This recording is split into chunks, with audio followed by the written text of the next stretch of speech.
O que nós estudamos até agora foi o que acontece quando fontes discretas de momento magnético, que não interagem umas com as outras, reagem quando a presença de um campo magnético. Agora a gente precisa introduzir modelos, né, que incluam interações entre essas, esses elementos, né, entre esses átomos que estavam isolados. Elas mostrarão, né, essas interações porque alguns sólidos podem ter um momento não nulo quando na ausência de um campo aplicado. Então, nesse caso, né, o efeito térmico poderia deixar os momentos individuais desordenados, mas há materiais como os ferromagnéticos em que há uma orientação desses momentos devido à interação entre eles. Em outros materiais, como os antiferromagnéticos, não há um momento magnético líquido na ausência de campos, mas também não há uma distribuição aleatória de momentos. Apenas as interações magnéticas favorecem um alinhamento antiparalelo entre vizinhos. Então, o que define essas interações? Né? Por que os momentos magnéticos, como eles enxergam uns aos outros? Então, agora aqui aparece uma questão realmente muito interessante e às vezes nem tão intuitiva assim. Porque se a gente está pensando em interação entre vizinhos, entre momentos magnéticos vizinhos, a princípio, né, a gente pode tentar resolver a questão vendo como que os campos magnéticos criados pelos momentos magnéticos individuais aparecem e agem sobre os vizinhos. Mas a gente analisa a ordem de grandeza envolvida nessas interações, a gente vê que isso não é possível de acontecer. Então eu mostro isso aqui primeiro para tentar entender, né, a origem da interação entre momentos magnéticos vizinhos. Então eu vou supor que, vou colocar aqui primeiro, né, qual que é a origem da interação. E aí, se a gente supõe depois, a gente consegue inferir qual que é a origem da interação, a gente pode buscar um modelo para descrevê-la, né? Então, entre momentos vizinhos.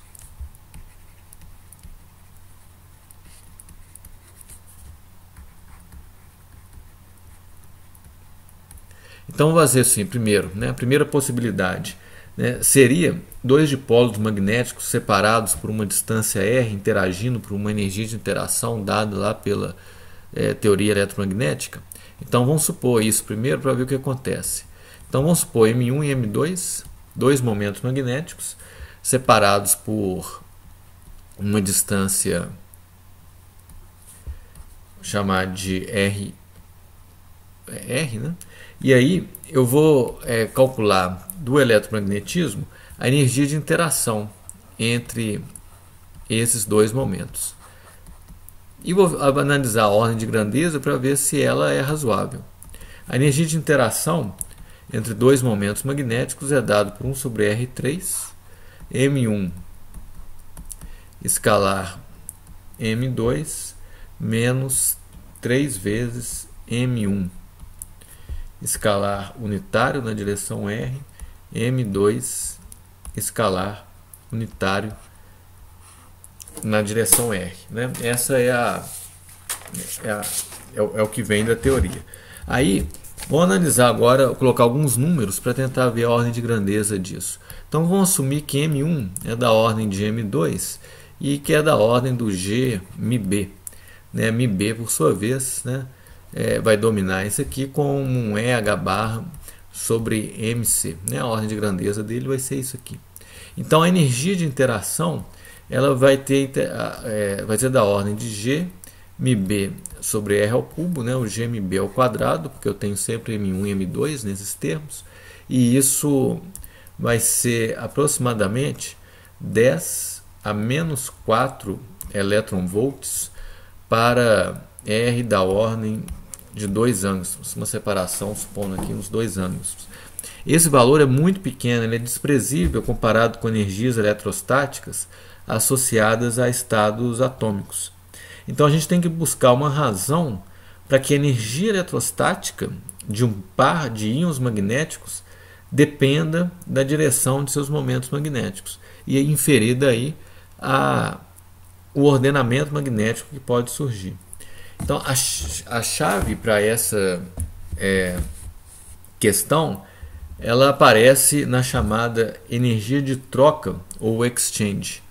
Então, essa é a nossa próxima possibilidade e é a que vai trazer a nossa resposta.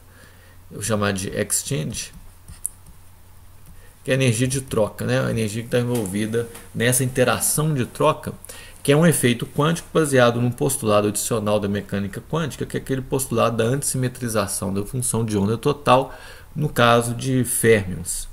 Então, esse postulado afirma que a função de onda total de elétrons deve ser antissimétrico por uma troca de índices. Então, se eu tenho dois elétrons e duas funções, φA e φB, há dois tipos de estados que podem ser construídos, né, dependendo se os elétrons possuem spins, de um jeito ou de outro. Então eu posso construir um estado que se chama singleto e um estado que se chama tripleto. E aí eu vou construir primeiro um estado singleto com a seguinte definição. Eu vou considerar uma função espacial simétrica e para satisfazer o postulado da antissimetrização para o caso de férmions, né, função espacial simétrica, eu vou ter uma função de spin antissimétrica. E aí o produto vai satisfazer o postulado. Então aqui vai ser antissimétrica. Então eu vou considerar sempre dois elétrons para ficar mais fácil de mostrar o que eu quero. Então a parte espacial simétrica, eu quero dizer o seguinte, vou chamar de φs, essa parte que depende de R1 e R2, eu escrevo como 1 sobre raiz de 2, pegar dois estados, um φA de R1, φB de R2.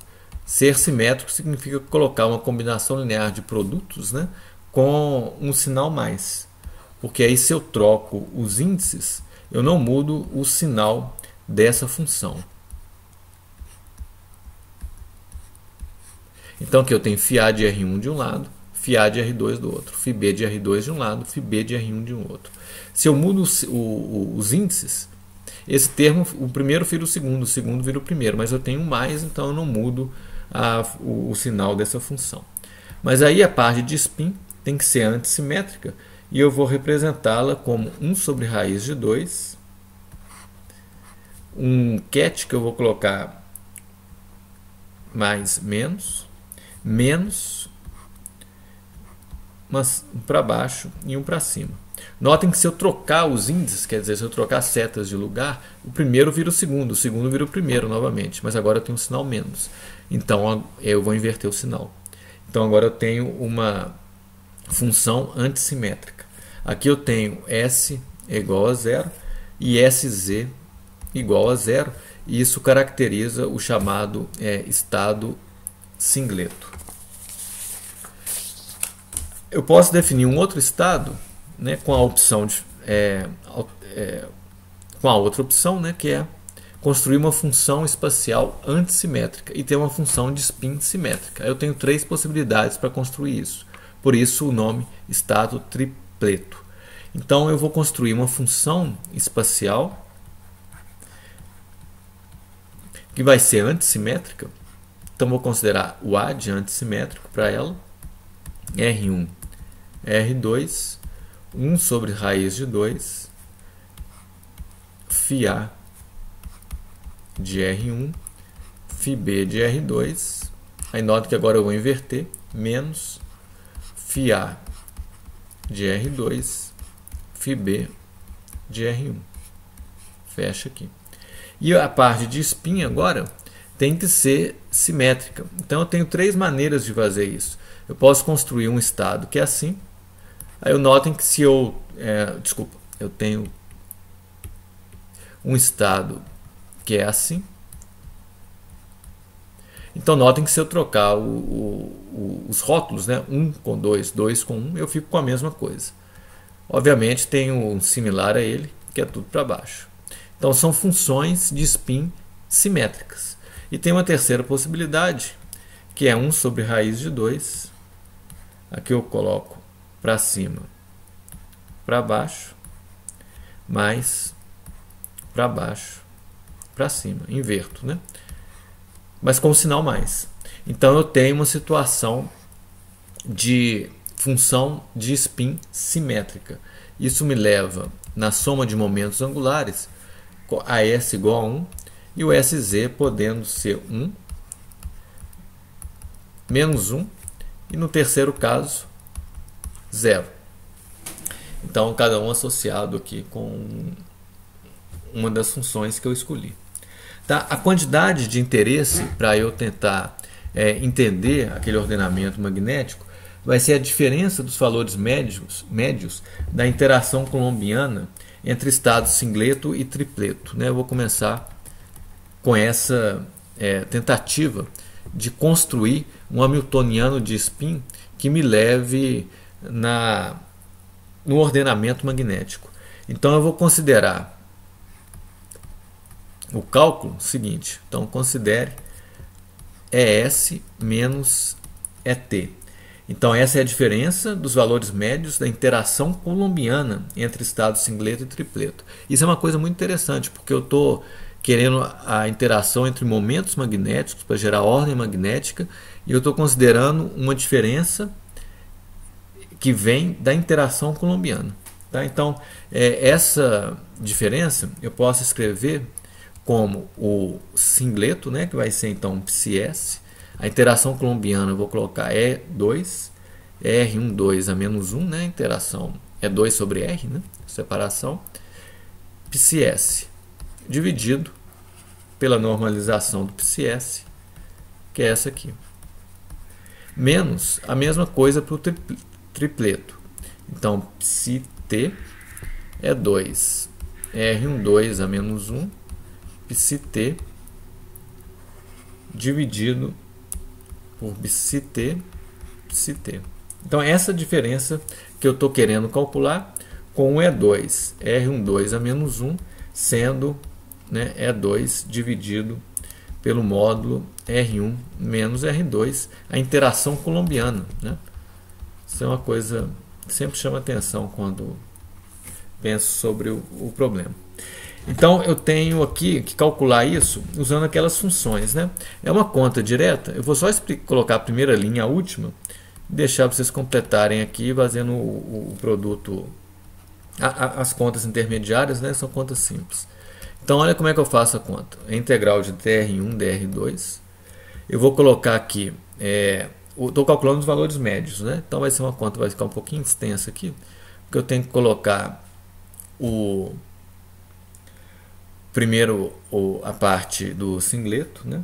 Então vou colocar assim, φA asterisco R1, φB asterisco R2 mais φA asterisco R2 φB asterisco R1, isso vezes E2, né, sobre R1 menos R2, que está lá no sanduíche desse elemento de matriz, e multiplicado pelo psi-s, né, que vai ser φA de R1, φB de R2, mais φA de R2, φB de R1. Aí eu vou fazer menos, né? Esse menos aqui, ó, é esse que aparece aqui. Eu faço a mesma conta. 1 meio, menos, né? Eu continuo com menos aqui. Agora eu faço a mesma conta para cá. Então vou ter menos 1 meio. Vou escrever rapidamente aqui. dr1, dr2, φA asterisco de R1. Então eu continuo, né? φB asterisco de R2, menos agora, né, porque é a outra função, φA asterisco em R2, φB asterisco em R1. Fecha a interação, R1 menos R2, e eu venho aqui com a função, agora φA R1, φB R2 menos φA R2 φB R1. Fecho. E eu tenho a conta, né? Agora eu posso fazer essa conta. Aí tem que ter paciência para fazer todas as... fazer o produto, fazer as combinações. Vale a pena pensar em algo desse tipo, ó. Só para mostrar o caminho. Eu vou ter coisas desse tipo, né? A mais B, A menos B. Então a conta pode ser colocada dessa forma, né? Menos A menos B, A menos B. Então a conta que a gente tem que fazer é praticamente algo desse tipo. Aqui é um mais. É o mais, né, desse mais, e o menos desse menos aqui. Então fazendo desse jeito, depois substituindo quem que é A e quem que é B, fica fácil ver que isso vai ficar igual a 4 sobre 2, integral em dr1, dr2, de φA de R1,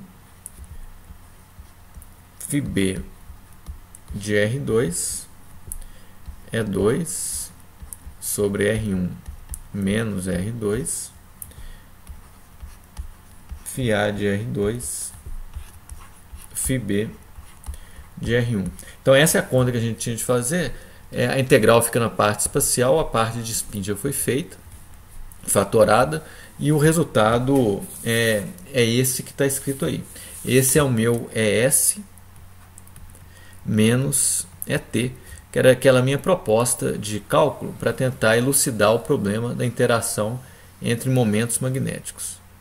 Então vou deixar guardado aqui para tentar mostrar para vocês que isso vai fazer sentido para a gente. Então o que a gente vai tentar fazer? Eu vou tentar construir um hamiltoniano de spin que me leve a essa diferença ES menos ET. E esse hamiltoniano de spin vai ser depois associado com o ordenamento magnético que eu estou procurando construir. Então eu vou falar assim, como é que eu construo um hamiltoniano de spin?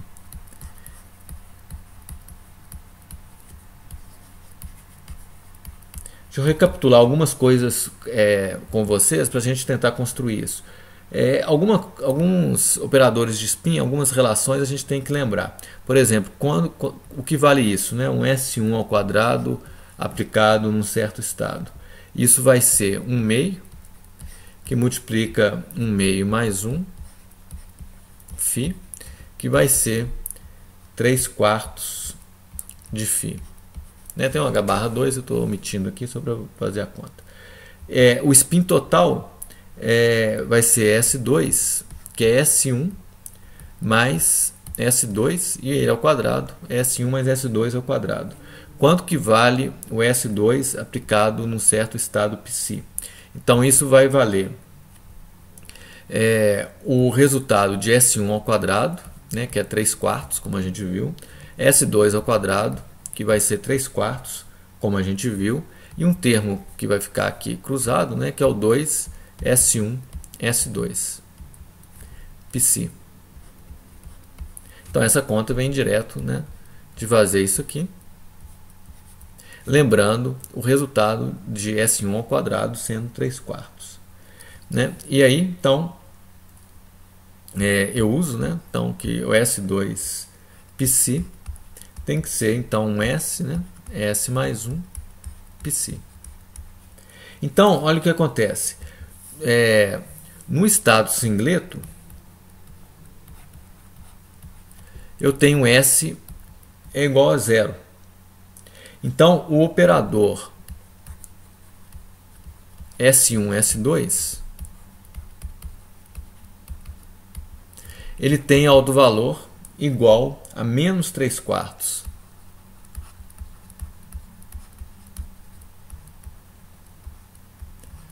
Por que isso? Né? Então, vamos fazer a conta para ver. Porque eu tenho ali 3 quartos mais 3 quartos é 3 meios, mais 2 S1, S2, agindo em psi, tem que ser igual a quanto? Tem que ser igual a isso aqui, SS mais 1, mas SS mais 1 é zero, porque é um estado singleto, eu tenho S igual a zero, né? Logo, o S1, S2, agindo em psi, tem que ser igual a menos 3 meios, que eu passo para cá, divido por 2, eu vou ter menos 3 quartos de psi. Tá? Então esse é um resultado que a gente vai precisar. E o estado tripleto? Né? Faço a mesma conta para o estado tripleto. No estado tripleto, eu tenho S é igual a 1. Então, sendo S igual a 1, o alto valor de S1, S2 tem que ser 1/4. Então, S1, S2 π tem que ser 1/4 π. Por que isso? Então, a gente verifica que aquela conta vai me dar 3 meios, né? Mais 2. Deixa eu corrigir aqui.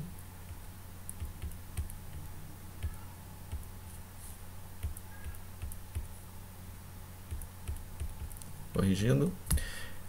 Tem que ser igual a 1/4, né? Que eu falei. Isso por quê? Né? Vou colocar aqui. Essa conta vai ter 3 meios, né? Mais 2 S1, S2 π. Tem que ser igual a quanto agora? Tem que ser igual a SS mais 1, mas S é 1. Então 1 mais 1, 2, vezes 1, 2. Então isso aqui tem que ser igual a 2 π. Logo, isso me leva a um S1, S2 π, que vai ser 2, né, menos 3 meios, né, que é 1 meio, dividido por 2, 1/4 de π.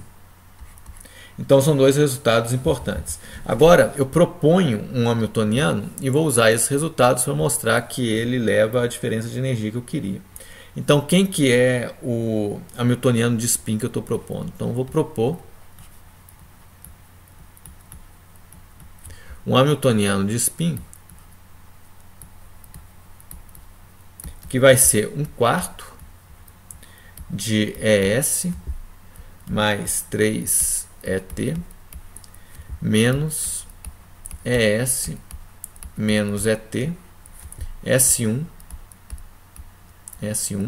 escalar S2. Então por que eu estou propondo isso? Né? Então é uma proposta por enquanto. E aí o porquê dessa proposta é o seguinte: no estado singleto, quem que é o alto valor?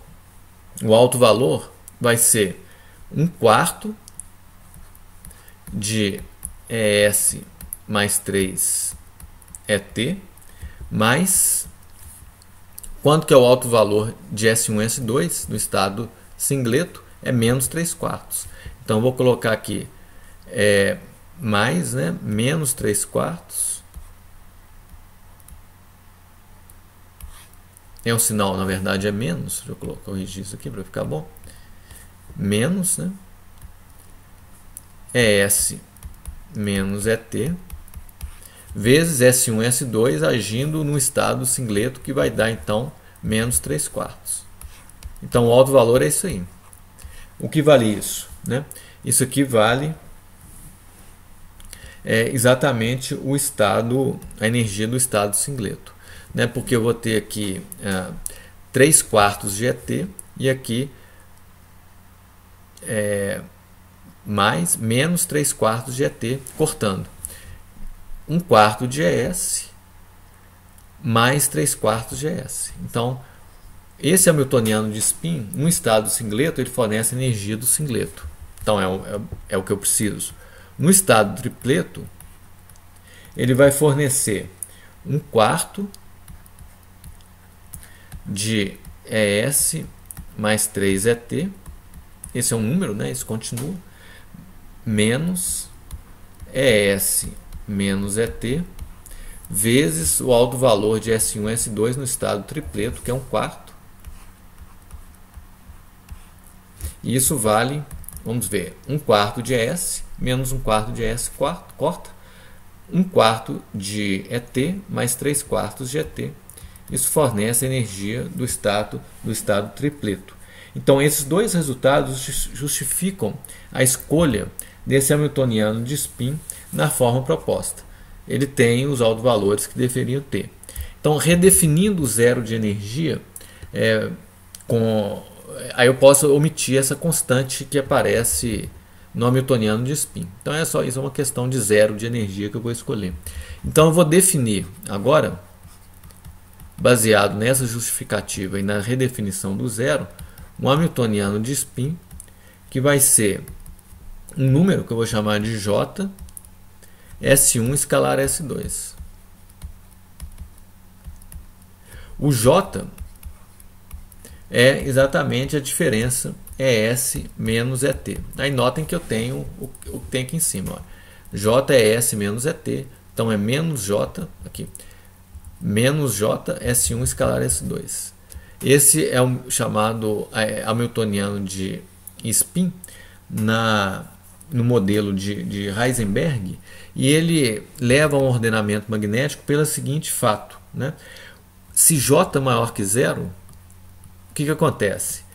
Esse hamiltoniano de spin ele favorecerá spins paralelos, porque os spins paralelos vão ter um produto escalar positivo. E se J é maior que zero, isso vai diminuir a energia por causa desse sinal menos. Então isso favorece spins paralelos.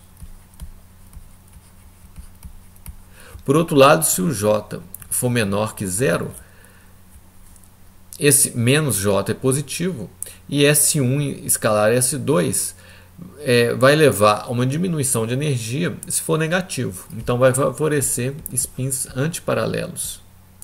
Favorece spins opostos, como vizinhos. Então, para um n maior que 2, eu fiz tudo para n igual a 2 aqui, né? A forma do hamiltoniano é a mesma, né? Só que eu tenho que agora fazer uma soma, né, sobre todos os pares. Então, o hamiltoniano de spin eu posso considerar como uma soma de um J e J, que vai determinar então o acoplamento entre vizinhos e J, SI escalar SJ. Esse hamiltoniano é conhecido como hamiltoniano de Heisenberg. E as constantes de J, as J e J, né, são as constantes de acoplamento de troca. Então a gente viu que esse J, né, ele é um parâmetro importante que tem essa diferença de energia. Essa diferença de energia, formalmente, ela é dada por essa integral que a gente calculou, então é uma coisa que a gente sabe calcular.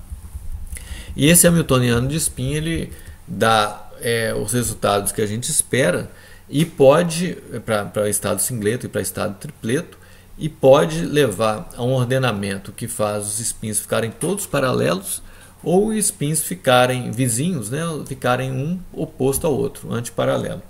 E isso leva a umas situações de ferromagnetismo ou antiferromagnetismo. Mas aqui, observa que nesse modelo a gente considera que os spins são localizados, né? Então estão interagindo por meio desse acoplamento, né? Mas são spins localizados. Depois a gente tem que pensar em modelos em que a localização não é uma boa aproximação. Esse é o chamado modelo de Heisenberg.